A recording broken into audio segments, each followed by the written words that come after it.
sendiri terambil dari kitab Khotbah pasal 3 ayat 1 hingga ayat yang ke-14.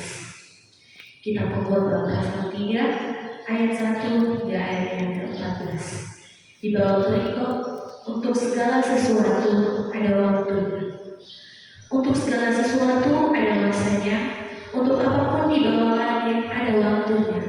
Ada waktu untuk lahir, ada waktu untuk meninggal, ada waktu untuk menanam, ada waktu untuk mencabut yang ditanam, ada waktu untuk membunuh, ada waktu untuk menyembuhkan, ada waktu untuk merombak, ada waktu untuk membangun, ada waktu untuk menangis, ada waktu untuk tertawa, ada waktu untuk meratap, ada waktu untuk menari, ada waktu untuk membuang batu, ada waktu untuk mengumpulkan batu, ada waktu untuk menahan diri dari mengeluh, ada waktu untuk mencari, ada waktu untuk membiarkan rugi, ada waktu untuk menyimpan, ada waktu untuk membuang, ada waktu untuk merobek, ada waktu untuk mencari, ada waktu untuk berdiam diri, ada waktu untuk berbicara, ada waktu untuk mengasihi, ada waktu untuk membenci, ada waktu untuk perang, ada waktu untuk damai.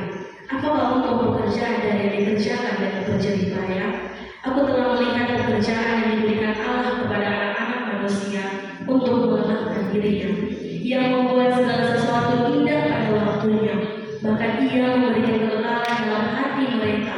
Tetapi manusia tidak dapat menyelami pekerjaan yang dilakukan Allah dari awal sampai akhir.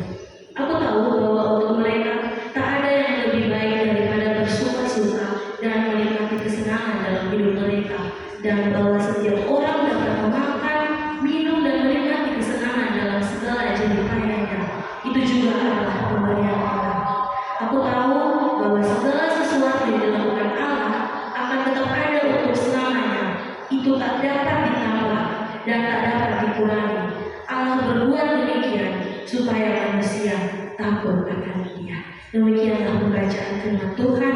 Berbahagialah setiap kita yang tidak hanya membaca firman Tuhan, namun kita boleh melaksanakan dalam kehidupan kita hari lepas hari. Baik, shalom bagi kita semua. Untuk membaca firman Tuhan ini mungkin sudah tidak asing, kita sudah sering mendengar tentang pemberitaan firman Tuhan yang saya bawakan ini. Namun mengawali untuk firman ini, saya memiliki sebuah cerita. Di sini saya akan bercerita tentang seorang pemuda. Ada seorang pemuda, dia itu hidup dengan penuh kemewahan, ia memiliki segala sesuatu, dan sebagai manusia, ketika kita melihat dari kacamata manusia, kita bisa merasa iri karena dia memiliki seorang istri yang cantik, dia memiliki seorang anak yang cantik, dan dia juga adalah seorang direktur di suatu perusahaan yang sangat terkenal. Tentu dari kehidupan finansialnya kita tahu bahwa dia ini sangat kaya dan dia sangat sempurna. Kemudian dalam kehidupan spiritual dia juga begitu. Dia dengan istrinya sangat rajin berpelayanan di gereja. Mereka sangat aktif. Mereka turut mengikuti segala kegiatan yang ada di gereja. Namun seiringnya waktu itu semua jatuh. Kenapa saya bilang begitu? Karena dia kehilangan istrinya, di mana sosok yang sangat dicintainya, sosok yang selalu mendukungnya dalam keadaan apapun, ia kehilangan. Dan ketika istrinya pergi, ketika istrinya meninggal, dia merasa sangat di titik terendahnya. Dia merasa bahwa Tuhan, untuk apa saya hidup ketika orang yang sangat saya cintai, ketika orang yang begitu mendukung saya dalam situasi yang saya hadapi, Tuhan panggil begitu saja. Ketika saya lagi senang-senangnya dengan kehidupan saya, ketika saya sedang ada di puncak kehidupan, tetapi Tuhan justru mengambilnya dari sisi saya. Tentu dari cerita pendek ini memberikan sebuah pemahaman bahwa ketika kita ada di atas, belum tentu kita selalu ada di atas.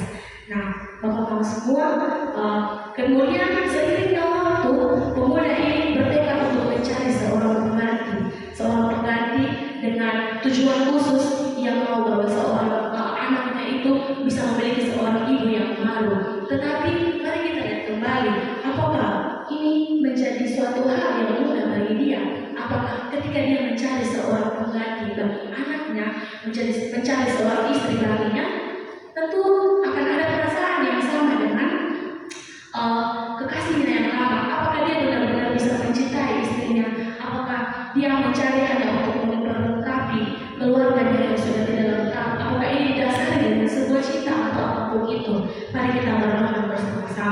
Di sini kita semua manusia diberikan waktu yang sama, 24 jam dalam satu hari dan 1 tahun 52 minggu. Tetapi setiap orang tentunya memaknai waktu itu secara berbeda. Saya, Kakak Gloria, Tracy dan lainnya tentu memaknai waktu berbeda-beda.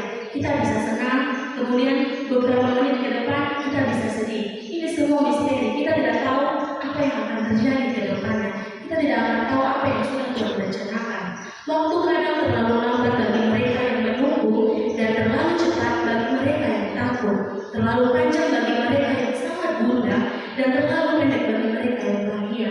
Tentu kalau kita ada senang-senang, kita bahagia, kita rasa Tuhan ini kenapa terlalu cepat. Tapi coba kalau kita dalam keadaan atau situasi yang sedang sedih, kita merasa bahwa Tuhan, kenapa harus saya yang merasa ini? Ini saya sudah sedih terlalu. Kenapa dia tidak merasa itu tapi saya merasa itu? Kita merasa bahwa ini tidak adil.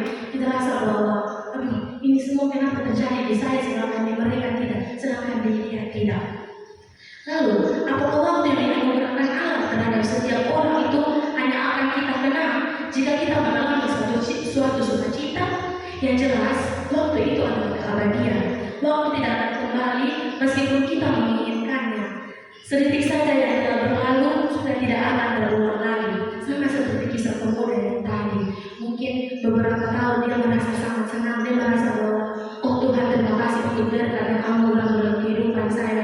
Tapi dia tidak tahu bahwa 1-2 tahun ke depannya dia akan mengalami duka cita yang mendalam. Dia akan merasa kehilangan orang yang sangat dia cintai. Karena itu, waktu itu adalah misteri. Kembali dari pemberitaan firman Tuhan, Salomo dengan tegas memperingatkan bahwa kita hidup di dunia yang berubah-ubah, bahwa beberapa peristiwa dan keadaan hidup manusia sangat berbeda satu sama lain.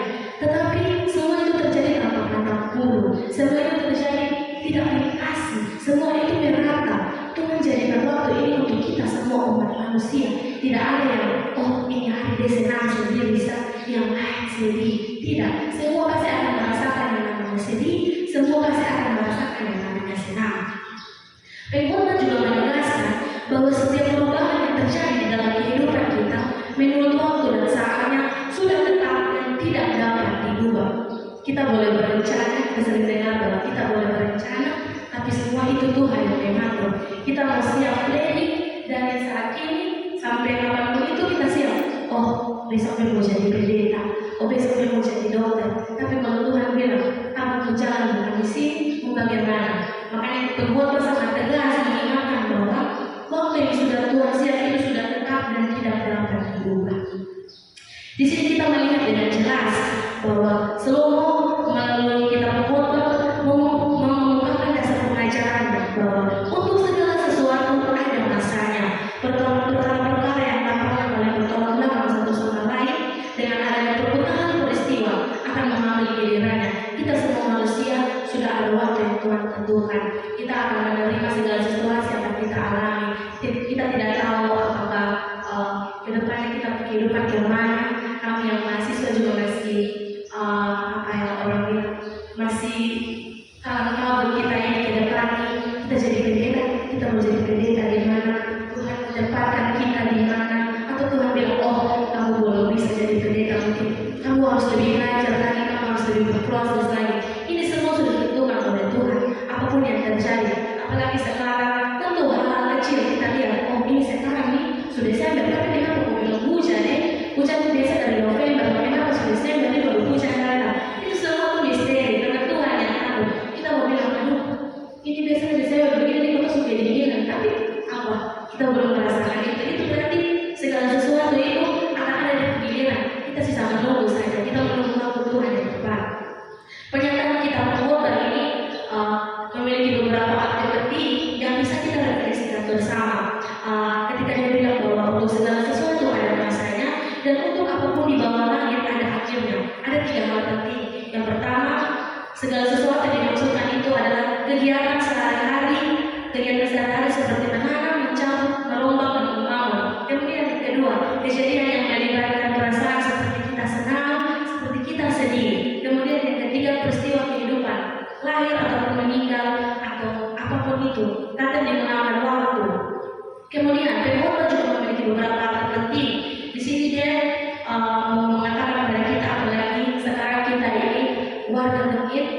sedang menanti dalam masa Advent, kita sedang menanti kelahiran Sang Bayi Natal. Tentu kita berharap bahwa di bulan yang penuh dengan sukacita ini kita akan terus merasakan sukacita. Kita pasti Tuhan bantu saya agar di bulan yang penuh dengan sukacita ini, di minggu yang penuh dengan penantian, di minggu penantian pengharapan akan Sang Bayi Natal, saya terhindar dari hal-hal yang tidak saya inginkan. Saya mau untuk saya terus berada di dalam kondisi yang penuh dengan sukacita. Yang pertama yang bisa kita refleksikan adalah waktu adalah sesuatu yang diterapkan oleh Tuhan. Manusia tidak dapat mempercepat atau memperlambat waktu.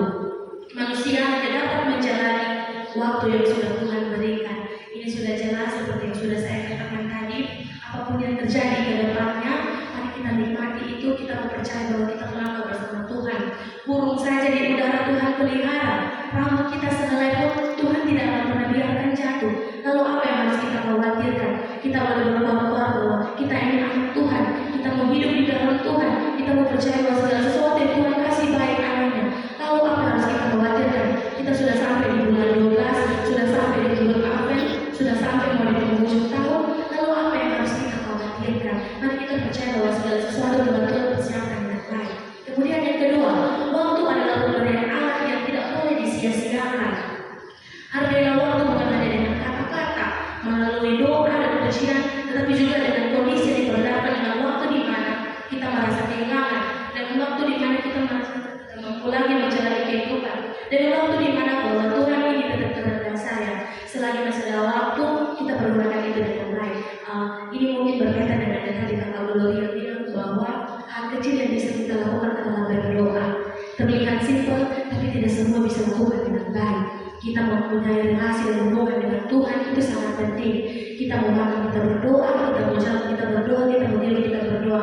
Bahkan tiap malam kita juga punya satu komunikasi intens dengan Tuhan. Kita bahwa saat teduh dengan Tuhan. Ini merupakan hal yang selalu mau mengingatkan kepada kita bahwa kita harus menghargai waktu yang Tuhan berikan kepada kita. Kemudian yang ketiga, menjadi pribadi yang kurang bersyukur dan berterima kasih merupakan hal yang tidak disukai oleh Allah. Kita merasa paling menderita dan tidak mau lagi untuk menjalani kehidupan yang ada. Padahal ketika kita benar-benar mendalami apa maksud dan tujuan Tuhan, kita mungkin diajarkan untuk selalu kuat menghadapi segala sesuatu. Mungkin dengan suatu masalah atau cobaan yang kita alami, kita dikuatkan menjadi pribadi yang lebih baik. Mungkin dengan suatu cobaan yang kita alami, Tuhan mempunyai suatu rencana yang kita sendiri tidak mengerti ini maksudnya apa. Tapi kalau kita mensyukuri, kita menjadi sikap yang takut atau putus asa, bukan juga dengan sikap yang asal-asalan ataupun sembrono, tetap menjalani hidup ini dengan iman bahwa Allah selalu menyertai kita di sepanjang waktu.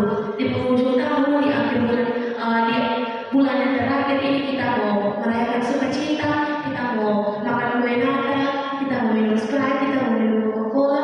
Mari kita percaya bahwa satu tahun ini Tuhan sudah menyertai kita. Bahkan kita sudah hidup bertahun-tahun di muka bumi ini. Tentu ada suatu hal yang sudah Tuhan siapkan yang terbaik bagi kita. Kita sebagai manusia harus menerima segala sesuatu yang sudah Tuhan berikan kepada kita, apapun itu, karena kita mau percaya waktu Tuhan bukan waktu kita. Kita percaya bahwa apapun rencana yang sudah kita lakukan pastikan Tuhan berikan yang terbaik. Bersama Tuhan maka kita tidak akan pernah berkekurangan, kita tidak pernah akan merasa sendiri, karena Dialah Immanuel yang hadir di segala waktu dan di segala keadaan hidup kita. Amin. Firman Tuhan. Terima kasih. Mari kita beri tepuk tangan.